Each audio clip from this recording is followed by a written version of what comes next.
Dans la paracha de la semaine, nous voyons que Pharaon va changer le prénom de Yosef Hatzadik. Et à travers cela, eh bien, Pharaon va dévoiler qu'il est en pleine Teshuvah, mais il va être rattrapé par sa nature profonde. Eh bien, Yosef Hatzadik, tout droit sorti de nulle part, des bas-fonds des prisons égyptiennes, est le seul qui réussit non seulement à interpréter de manière juste et qui a du sens les rêves de Pharaon, à prévoir une réalité difficile et douloureuse, en l'occurrence de nombreuses années de famine pour l'Égypte, et à préparer un plan pour Pharaon pour qu'il puisse faire face justement à cette douloureuse épreuve de la famine en Égypte.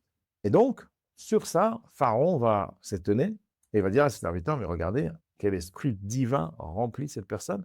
Et ça n'existe pas en Égypte, on n'a personne comme ça. Donc déjà, première chose étonnante, Pharaon reconnaît des qualités supérieures, hors normes, chez Yosef, qu'il n'a pas lui-même et que personne n'a en Égypte. Et deuxièmement, il reconnaît que ses capacités viennent directement de Dieu, puisqu'il dit que c'est l'Esprit divin qui lui donne ces capacités-là. Donc, c'est d'une certaine manière reconnaître Dieu, reconnaître qu'il y a un être supérieur auquel Yosef Hatzadik est rattaché. Or, Pharaon, il se définit comme celui qui s'est créé lui-même. Et il dira d'ailleurs, je ne reconnais pas Hachem, je ne sais pas de qui tu parles. Donc, c'est presque un début de Teshuvah pour Pharaon. Et on voit une espèce d'élan de reconnaissance. Si je ne reconnais pas mes erreurs, et si je ne reconnais pas que je suis perfectible et que je dois m'améliorer, eh bien, il n'y a pas de Teshuvah possible. Et qu'est-ce qui va subjuguer Pharaon? C'est la capacité à dévoiler les secrets. C'est la capacité à voir ce qui se cache derrière la matière. Alors, il faut savoir que les Égyptiens étaient les maîtres de la matière. Ce qui faisait l'origine de leur divinité, c'est le fait d'être maître de la matière. Alors, ils ne pouvaient évidemment pas créer la matière, mais ils pouvaient changer de forme autant de fois qu'ils le voulaient, jusqu'à une certaine limite, mais en tout cas, ça donnait l'impression qu'ils étaient les créateurs de la matière parce qu'ils changeaient de forme. Avec les magiciens égyptiens, ils étaient spécialistes de cette magie égyptienne qui pouvait donner vraiment des formes incroyables, à l'infini presque. Mais tout dieu de la matière qui se définissait, la matière, c'était la dimension superficielle de la réalité, la couche superficielle. Derrière la matière, Pharaon n'a rien à dire, ça veut dire que ce n'est pas du tout son domaine.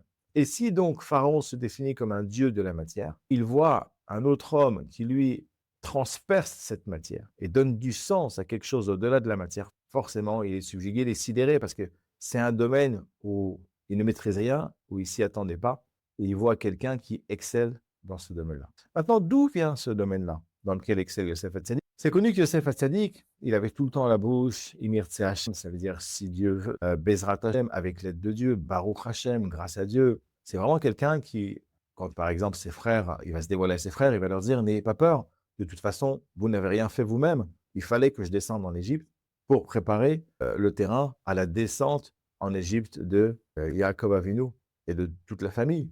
Il fallait mélanger les Égyptiens entre eux, leur faire la Brit Mila. Il fallait préparer le terrain, comme on dit. Et donc, c'est Hachem qui m'a fait descendre en Égypte. Vous n'avez été qu'un instrument pour que ça se fasse. Donc, on voit vraiment qu'il voit derrière la matière. Alors maintenant, en quoi ça va nous aider, nous, aujourd'hui, en 2025, toute cette histoire-là? Eh bien, Pharaon, c'est le symbole du Yetzirah, nous disent les sages. Et Yosef Hatzadik, il représente ce qu'il y a de plus dangereux, de plus difficile comme tendance au mal à maîtriser, ce sont les interdits sexuels. Et donc, il y a cette espèce d'équilibre où Pharaon va être subjugué par la force de Yosef Hatzadik à être capable de ne pas subir la matière. Quand le Yetzirah attaque quelqu'un, qu'est-ce qu'il va faire en premier?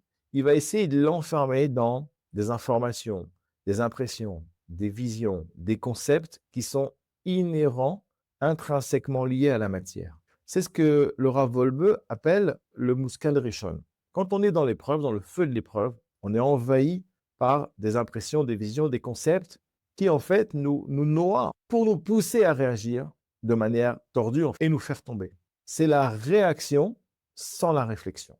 Et notre travail en tant que Ben Israël, c'est d'insérer entre action et réaction, d'insérer réflexion. La réflexion, elle va venir du fait qu'on va voir au-delà de la matière. On va réussir à percevoir les choses autrement.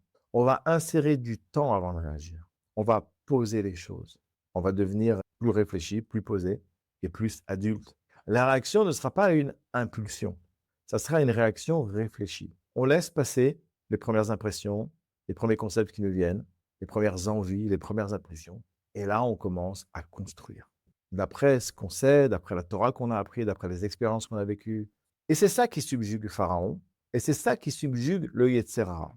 Quand le Yetzer Hara veut nous emprisonner et qu'il sait qu'il nous maîtrise dans tout ce qui va être couche superficielle et matérielle, et là, c'est ça l'exercice de mise en application que je vous propose pour changer immédiatement après ce cours. Vous êtes dans une épreuve et vous sentez que vous avez envie tout de suite de réagir sous l'impulsion. La première chose à dire, c'est OK, on va réagir, on va faire quelque chose. Mais viens, on va laisser passer un petit peu de temps. Demain, on va réagir demain. OK, il m'a mal parlé, je vais réagir demain. Demain, je l'appelle et je le règle son compte. Mais demain, mon enfant, il a fait une bêtise, je vais réagir. Tu vas voir ce qu'il va prendre. Alors là, ça ne va pas se passer comme ça. Demain, je vais réagir. Et là, qu'est-ce qui va se passer? Le Mouskal Rishon, il va redescendre, il va retomber. Et là, on va commencer à s'ouvrir, à prendre du recul. Bon, finalement, il a cassé ça, c'est qu'un enfant. Puis je ne vais pas le frapper quand même. Je ne vais pas le punir trop fort.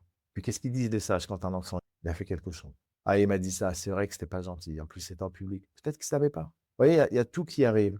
Le fait de juger l'autre positivement, le fait de faire attention, peut-être si je dis une parole moi-même, je vais le blesser. Peut-être si je parle de ça à quelqu'un, ça va être de la médisance. Et c'est ça qu'on peut apprendre de cette confrontation. Pharaon, ce qui le sidère, c'est la capacité de ne pas être impulsif, de réfléchir et de mettre en place des solutions qui ont du sens, qui ne sont pas liées à la matière, qui sont liées à quelque chose qui est au-delà de la matière, c'est le divin, qui sont liées à ma connexion que j'ai avec Hachem. Quand je suis connecté à Dieu, alors je suis sauvé de l'emprise de la matière, je suis sauvé de l'impulsion. Et c'est ça qui fait la grandeur du peuple juif.